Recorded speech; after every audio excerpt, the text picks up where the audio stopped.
Hello friends, आपके अपने YouTube channel MIM news bulletin में आपका हार्दिक स्वागत है। बिहार में छठे चरण की विशेष चक्र की जो काउंसलिंग मार्च महीने में आयोजित की गई थी, उसका नियुक्ति पत्र मिलते ही यानी कि जो चयनित अभ्यर्थी हैं उनको नियुक्ति पत्र वितरण होते ही 7वें फेज़ की जो तैयारी है वह सरकार के द्वारा 16 अप्रैल से आरंभ की जा सकती है। इस वीडियो में हम बात करेंगे 6 फेज़ के चयनित अभ्यर्थियों को नियुक्ति पत्र 15 अप्रैल तक मिलने वाला है उसके बारे में। साथ ही 7वें चरण की बहाली के लिए जो अभ्यर्थी जिलेवार यानी कि हर ज़िले में आप लोग देखेंगे कि जो अभ्यर्थी हैं वह कहीं पैदल मार्च करके, कहीं धरना करके या फिर कहीं दूसरे तरीक़ों से सरकार पर पूरा दबाव बना रहे हैं कि अप्रैल महीने में ही 7वें फेज़ की बहाली का नोटिफिकेशन जारी किया जाए। तो चलिए सबसे पहले बात करते हैं 6 फेज़ के बारे में। 6 फेज़ के जो चयनित शिक्षक अभ्यर्थी हैं, जो थर्ड राउंड हुआ था काउंसलिंग का, उसका विशेष चक्र मार्च महीने में आयोजित किया गया था और उसमें करीब 972 अभ्यर्थियों का चयन हुआ है। तो आज के अखबारों पर नज़र डालेंगे तो आपको ये खबर मिलेगी कि छठे चरण के प्राथमिक शिक्षक नियोजन में छोटे अभ्यर्थियों के लिए हुई तृतीय यानी विशेष चक्र की जो स्पेशल राउंड हुआ था काउंसलिंग का, उसमें अंतिम रूप से 972 अभ्यर्थियों को 15 अप्रैल तक नियुक्ति पत्र बांटे जाने के पूरे संभावना है, पूरे आसार हैं। जानकारी के मुताबिक शिक्षा विभाग इसको लेकर शीघ्र ही सभी जिलों के जिला शिक्षा पदाधिकारियों यानी जो GEO हैं उनकी बैठक बुलाकर आगे की प्रक्रिया को अंतिम रूप देने वाला है। यानी कि सभी जिलों के जो जिला शिक्षा पदाधिकारी हैं उनको ये आदेश मिलेगा कि वह आयोजित करें कैंप लगाकर जो सभी अभ्यर्थियों को नियुक्ति पत्र देना है उसको वितरण किया जाए। 9 अप्रैल से यह प्रक्रिया शुरू होने वाली है। जानकारी के मुताबिक तृतीय चक्र में कुल 2188 पदों के लिए काउंसलिंग हुई थी। इसमें चयनित अभ्यर्थियों के दस्तावेजों की जांच 9 अप्रैल तक किए जाने के आदेश भी दिए गए हैं। 7 मार्च को स्थानीय प्राधिकार चुनाव के मद्देनज़र आचार संहिता भी अप्रभावी हो जाएगी। तो देखिए ये भी एक बहुत अच्छी खबर है कि 7 मार्च को जो आचार संहिता है, जो कोड ऑफ कंडक्ट लगा हुआ है, उसका भी जो प्रभाव है वह 7 अप्रैल को ख़त्म होने वाला है। इसलिए नियुक्ति पत्र 9 से 15 अप्रैल के बीच बांटने की योजना है।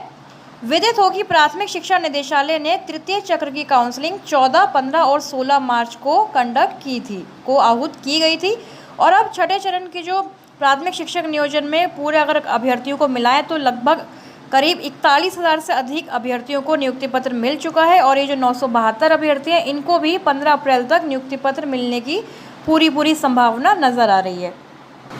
लेकिन आपको यहाँ पर एक चीज़ बता दें कि जो 90,762 पदों के लिए जो ये काउंसलिंग की प्रक्रिया सरकार ने की है, फर्स्ट, सेकंड, थर्ड राउंड हुए, उसके बाद स्पेशल राउंड हुआ, विशेष चक्र हुआ, उसमें भी आधे से ज़्यादा पद जो है खाली रह गए हैं। 41,000 अभ्यर्थियों का चयन केवल हुआ है और 90,000 यानी कि 45,000 भी नहीं, आधे से ज़्यादा सीटें खाली हैं। तो ये सारी सीटें अब 7 फेज़ में जाकर फॉरवर्ड होने वाली हैं और यह रिक्तियाँ कोई आज की नहीं है, ये बहुत पहले से ही 2011-12 की रिक्तियाँ हैं जो सरकार अभी तक ढोती आ रही है नियोजनवाद की प्रक्रिया की वजह से।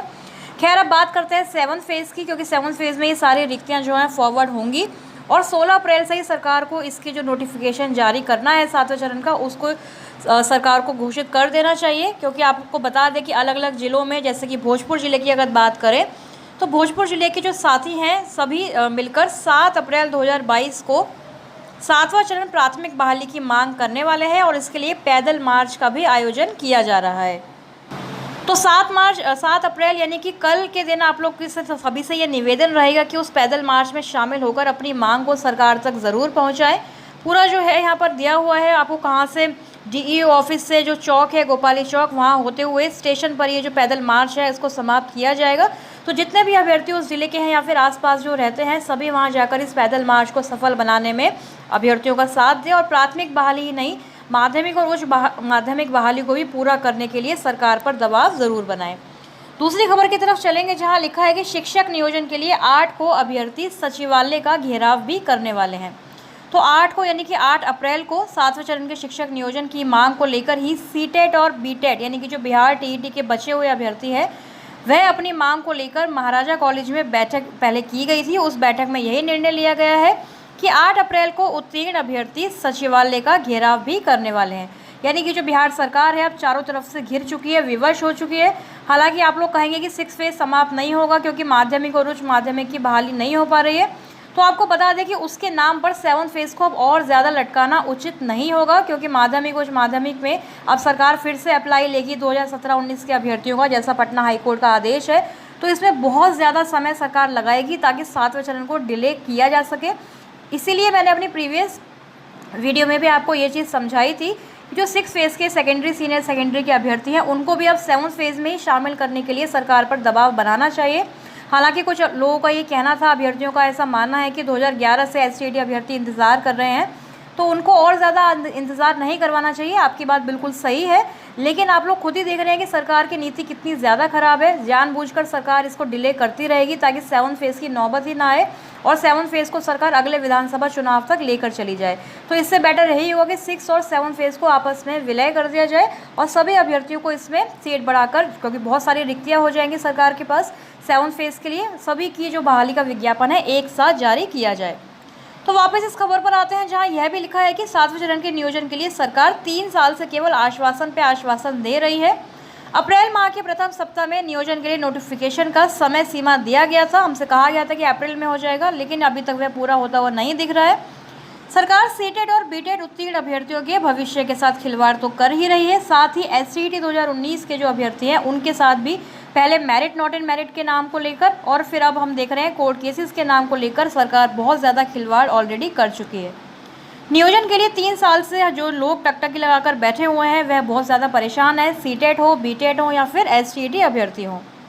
पूरे बिहार में जो अभ्यर्थियों की संख्या अगर सीटेट और बीटेट अभ्यर्थियों की माने तो करीब 1,30,000 है, जो छठे चरण से वंचित भी रह गए हैं। तो इसलिए इन अभ्यर्थियों की मांग है कि अप्रैल के महीने में ही सरकार 7वें चरण की प्राथमिक बहाली की नोटिफिकेशन जारी करे और हमारी मांग यही रहेगी कि प्राथमिक के साथ साथ माध्यमिक और उच्च माध्यमिक बहाली का नोटिफिकेशन भी जारी किया जाए। तो देखिए, इस तरह से अलग अलग ज़िले में, ये आरा ज़िले की खबर है कि सचिवालय का घेराव होगा, भोजपुर ज़िले में पैदल मार्च किया जाएगा और अलग अलग ज़िलों में जो भी हमारे साथी हैं सीटेट, बीटेट और SCET अभ्यर्थी, वह भी इस तरह का कोई ना कोई मार्च, कोई ना कोई ऐसा कैंपेन ज़रूर चलाए। कुछ नहीं कर सकते हैं तो DEO ऑफिस में जाकर एक लेटर, एक एप्लीकेशन, एक ज्ञापन हम लोगों को ज़रूर सौंपना चाहिए ताकि सरकार के जो अधिकारी हैं उन तक ये बात पहुंचेगी, तभी वह बड़े आला अधिकारियों तक, ब्यूरोक्रेट्स तक 7वें चरण की बहाली को स्टार्ट करवाने का जो दबाव है वह बना पाएंगे। तो उम्मीद है आपको मेरी बात समझ में आई होगी कि 15 अप्रैल को 6 फेज़ की प्राथमिक बहाली समाप्त होने वाली है। तो 7वें चरण में केवल प्राथमिक बहाली की मांग ना करें, बल्कि माध्यमिक और उच्च माध्यमिक यानी कि जो SCET अभ्यर्थी हैं उनकी बहाली को लेकर भी सरकार पर दबाव लगातार बनाए रखें।